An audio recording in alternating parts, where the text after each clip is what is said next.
I mean, look, the NATO question has always been difficult. I mean, we had some conversations even before the war started about Yeah. what if Ukraine comes out and just says to Russia, fine, we won't go into NATO, if that stops the war, if that stops Mm, the invasion, which at mm, that point it may well have done.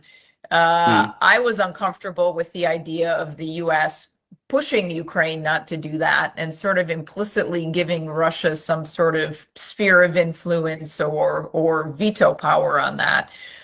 There is certainly a question almost 3 years on now, would that have been better to do before the war started? Would that have been better to do in Istanbul talks? It certainly would have prevented the destruction and the loss of life. What was Biden's position at that moment? Yeah, to test my memory. But like I don't think Biden felt like it was his place to tell Ukraine what to do then. To tell Mm. Ukraine not to pursue Ukraine or NATO. So my question is, could we avoid such a situation, or we made a mistake somewhere?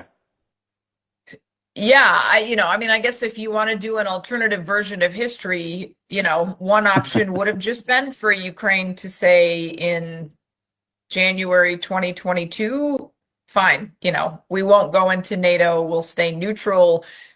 Ukraine could have made a deal, I guess, in what, March, April of 2022, around the time of the Istanbul talks. I know then there were differing views between our country's military around the counteroffensive. I think during the Biden administration, that had been the big hope of Ukraine getting back territory and being able to negotiate a better deal.